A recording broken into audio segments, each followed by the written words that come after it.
Before the longships ever reached a foreign shore, the Viking world began here, on a narrow strip of land between mountain and sea. To outsiders, the Northmen appeared as raiders, hardened by iron and salt. But for most, survival began not with glory, but with hunger, cold, and the stubborn labor of ordinary dawns.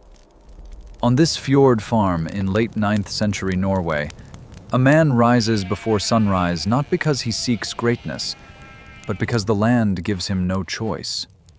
His world is small, yet unforgiving. A turf roof house, a few animals, a field too thin to trust, and the black water beyond, always present, always demanding.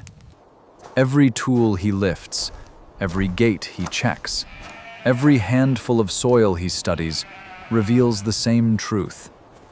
In Viking society, farming was never separate from danger.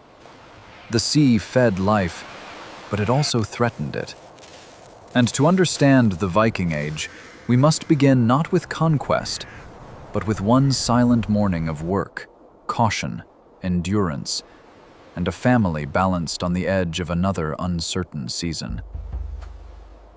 By full morning, the truth of his life becomes even clearer. This is not a world built for comfort, but for endurance. The field he works is small, the seed in his hands precious, and every grain pressed into the earth is a wager against famine. Around him, the household moves with the same quiet discipline. Inside the longhouse, stores are counted with care because winter remembers every mistake. Outside, his son begins to learn what no child in the north could avoid learning: that survival is taught early, through rope, animals, tools, and silence. A Viking farmer did not inherit security. He inherited responsibility.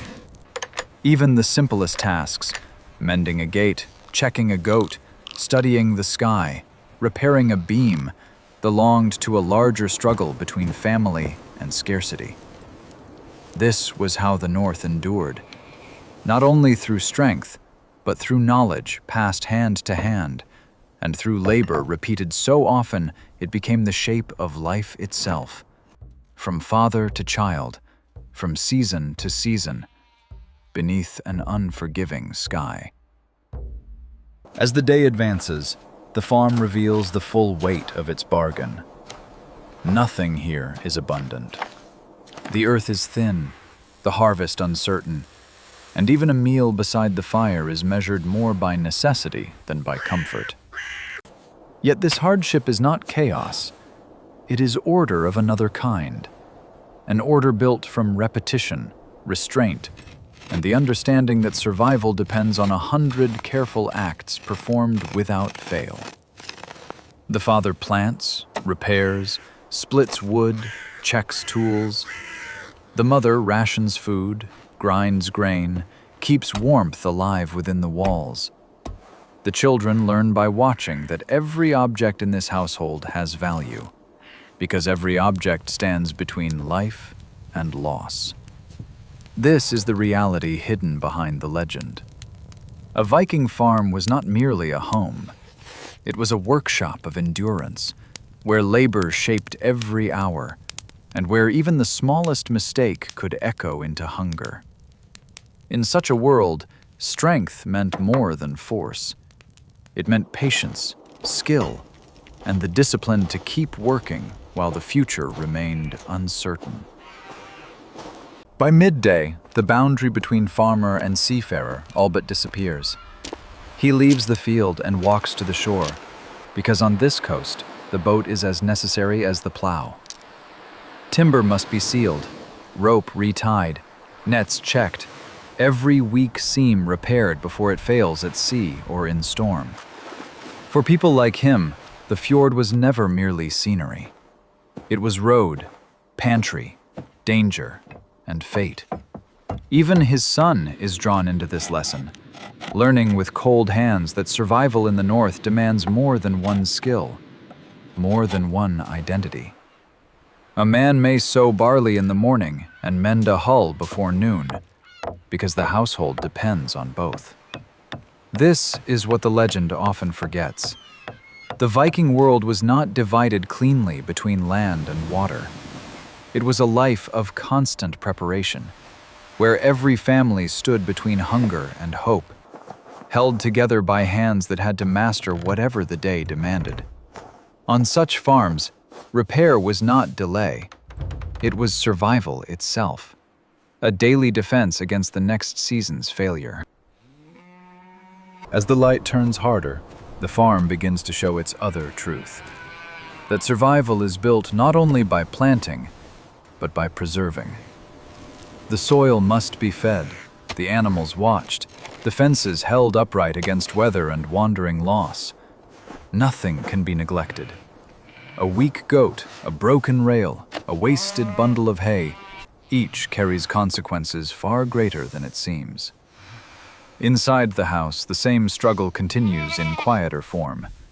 Grain is ground by hand, meals are stretched, cloth is mended, every effort turned toward making too little last a little longer. This is how a Viking household endured, through labor divided, repeated, and shared, though never equally eased. Beneath the stories of conquest lies a harsher foundation.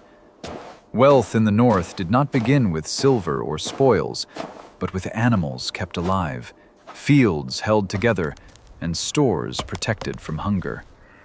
The empire of survival was built here, in mud, smoke, and careful hands, where each member of the household carried part of the burden beneath the indifferent sky. Then comes the reminder every northern family feared most, that after all the labor, the sky still held the final decision. Rain sweeps in from the fjord with brutal speed, turning soil to slurry, bending fences, shaking roofs, and threatening to erase in minutes what careful hands built over hours. For the farmer, this is the true edge of his world.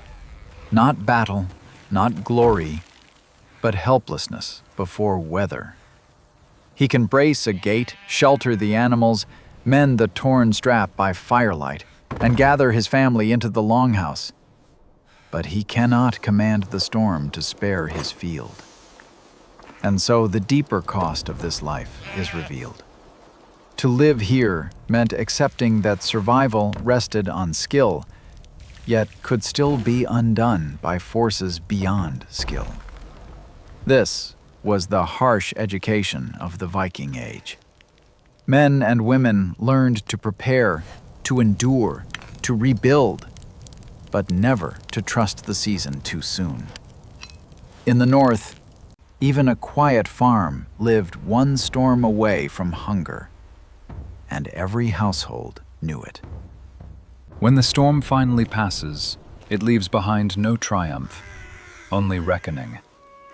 The field lies wounded, its furrows torn open, its precious seed half lost to mud and runoff.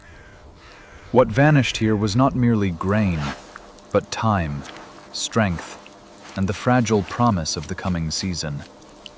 And still, the day does not stop. The fence must be raised again. The animals must be checked. The weakest among them may yet decide whether the family eats well or poorly when winter closes in once more.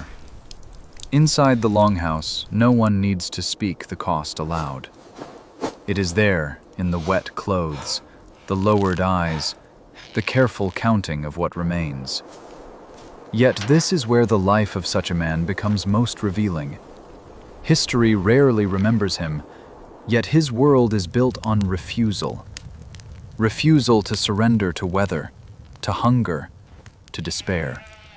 He kneels in mud, gathers what little can be saved, and begins again.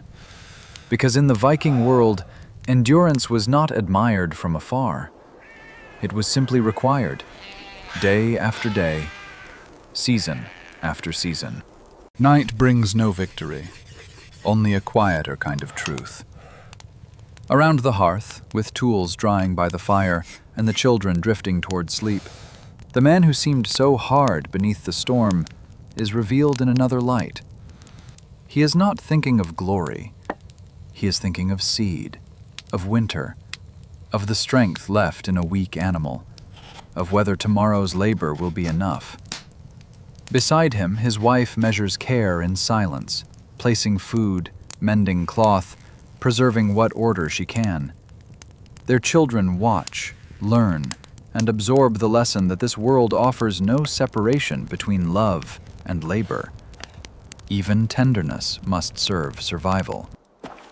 Here, in the dim warmth of the longhouse, the great myth of the Viking begins to fall away. Behind the warrior of later memory stood households like this one, held together by women, men, and children whose courage was quieter, but no less severe. The North was not sustained by legend alone. It endured because families like this carried fear without surrender and faced the dark with open eyes. By the next dawn, the meaning of his life stands plain. He rises not into triumph, but into unfinished work. The grain that remains must still be ground. The damaged furrow must still be pressed back into shape. The boat must still be kept ready, the animals watched, the family fed. And in that quiet return lies the deepest truth of the Viking world. These people were not sustained by conquest alone, but by repetition, discipline, and the will to continue when nothing promised reward. The myth remembers the sword, the sail, the raid across foreign water. But reality began here, in cold mud and thin soil, in a household measuring each day against hunger, weather, and time. He may never be named in saga or song. No skald will preserve the memory of his hands. Yet lives like his formed the hidden foundation of the North. To follow one ordinary day on a fjord farm is to see beyond legend at last. To understand that a civilization is not built only by those who are feared, but by those who endure.